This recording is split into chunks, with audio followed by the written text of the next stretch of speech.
Today, you're going to see me create these mini Valentine's shaker cards, and I used some really great products from Tailored Expressions. Here you can see the Conversation Candy stamp and stencil combo, and the Love and Hugs stamp and die. I also used some fun ink colors from Concord and Ninth and the sweetest shaker pieces ever from Gina K Designs. Let's take a look at the process.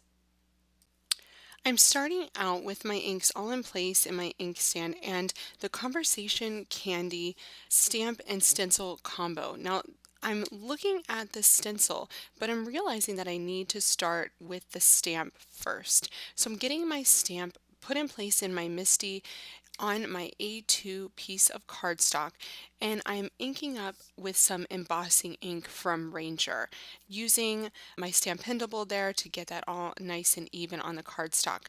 Then I'm going to grab my white embossing powder, also from Ranger, and I'm going to emboss that design. And this just puts the words on the conversation hearts first. And you can kind of see if you tilt your piece of cardstock in the light where you may be missing some of that embossing powder. Now I'm putting that panel, that A2 size card panel, on a small clipboard, and I'm going to heat emboss that until I can just see that those words are raised on the paper. I love heat embossing and then using a stencil over the top. It's a resist technique that really looks amazing. So once all of those words are nice and puffy, then you know you're done. Next, I am going to grab my stick and stamp mat, put my A2 card panel there, and then add the first Conversation Candy stencil. I love that this stamp and stencil set works together so beautifully, and you have three different stencils, so you can really get a lot of different colors here. Now I'm using my Concord and Ninth inks today, and I'm starting with Poppy in that top left hand corner. Then I'm going to go to Sweet Pea, which is a really nice pink, just below that. Now I do want my colors to kind of mesh together.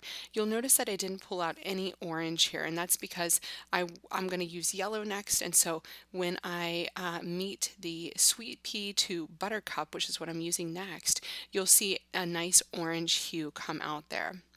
So this Buttercup is a really beautiful warm yellow that's going to be great on these hearts.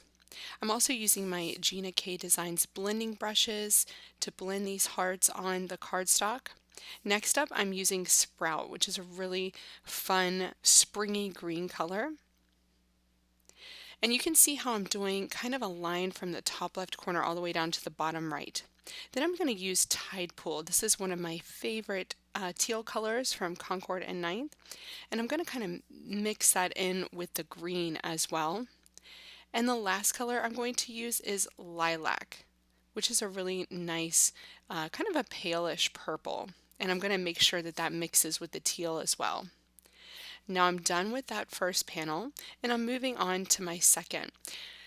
You will notice that when you line up your stencil with your already stamped and embossed words, that those words should be right in the middle of the heart. So if they're not, just take extra care to get those lined up. So I'm going to do the same colorway again. I'm going to start with Poppy, go to Sweet Pea, kind of keeping in that same general area. Here, because there's more hearts on this stencil, I'm kind of going across in a line. So going to Buttercup here.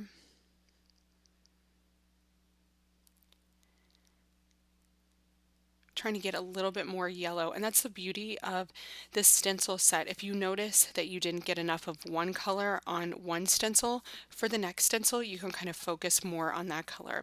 And you can see there that I went back to pink so that I could get a little bit of orange there on some of the hearts. Then going in with Sprout, and then I had to do teal.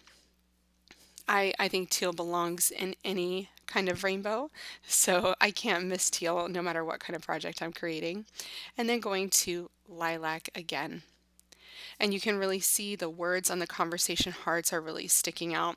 Before I remove my stencil, before I change colors, I'm kind of wiping off that stencil gently with a chamois to make sure that the colors don't run unless I really want them to, like when I create the orange.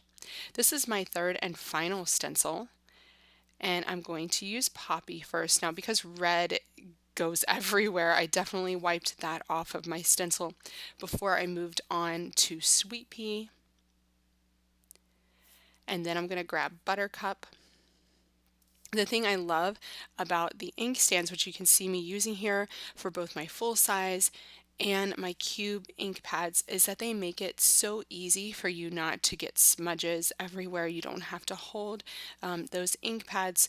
I highly recommend ink stands when you're doing a lot of blending, and having multiple ones is really nice, especially when I have two full-size pads out here. It's nice to have them both on an ink stand. And then Lilac will finish it off, going all the way to that bottom corner. And there is my completed panel. And then I just wipe it off with a chamois to make sure all the ink comes off of that white embossing powder. Really love the way that that turned out. So now I'm going to use some frame dies. These are from the stamp market, and I'm going to cut out a frame for a little Valentine shaker. Now this frame is approximately 3¼ by 4¼ and I'm just going to cut that out, and you'll see that it will cut out the frame and the inside, which is exactly what I want. Now don't throw away that bigger panel. You can use that for another card. So with the little panel, I'm going to cut a heart out of the center, and that's going to be my shaker window. And don't throw away the heart either. You can use that for another project. There's so many bits and pieces here that you can use. Next, I'm cutting out a Sweet Pea cardstock panel that is 3½ by 4�3/8. And that is going to be kind of the frame of the whole card.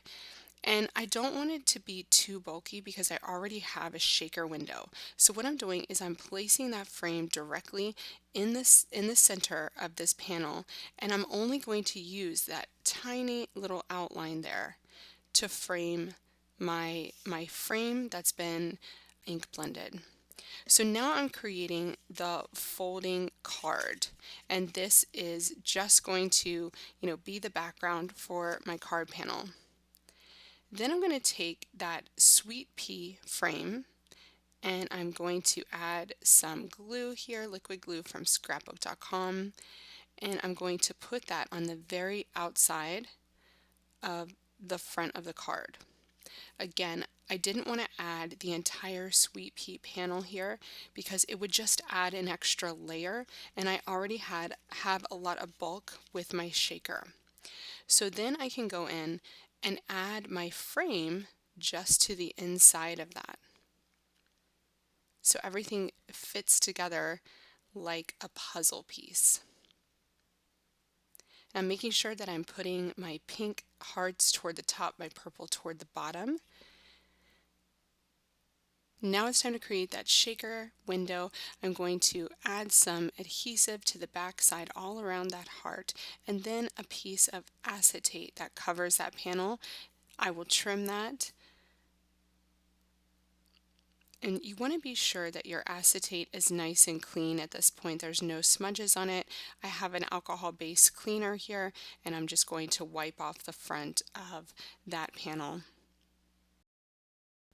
So these are 3D foam strips from Scrapbook Adhesives by 3L, and I am looping them around each other to get double the thickness here so that I can make sure that what I put inside my shaker doesn't get stuck. I love the ease of creating a shaker with these foam strips, and I find it really easy to just double those up. They're really pliable. You can bend them super easily to get around something like a heart or a circle. And this shaker frame is just going to come together really quickly because I have these on hand. If you don't have something like this on hand, you can always cut your foam strips down or a single piece of foam paper.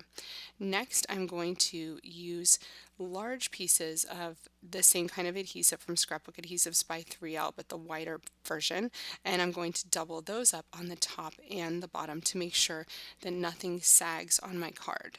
I'm also going to add some strips along the sides just to make sure everything is nice and elevated.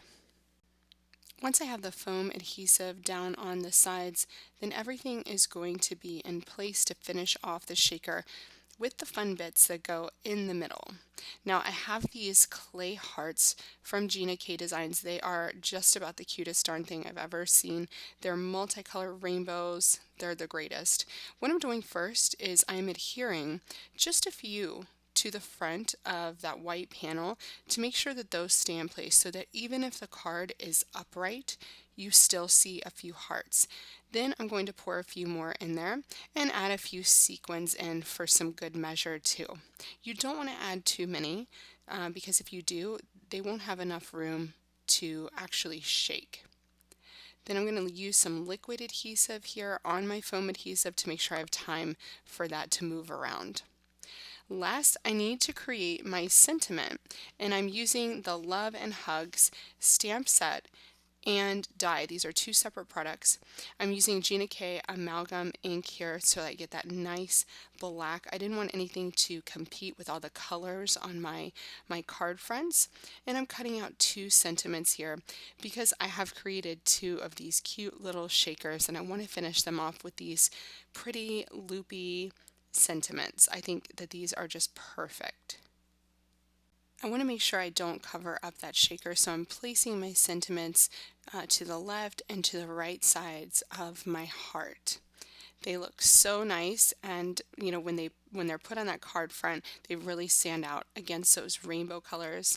So I'm doing a love you and hugs to the other one. Just going to get that adhered down and let those sit for a minute with an acrylic block on them so that that sentiment can get really adhered down to that card front. These are some super fun mini Valentines, and they came together so easily using the Conversation Candy stamp and stencil combo from Tailored Expressions. I hope they inspire you to create your own mini Valentines this season. Thanks so much for watching, and happy creating!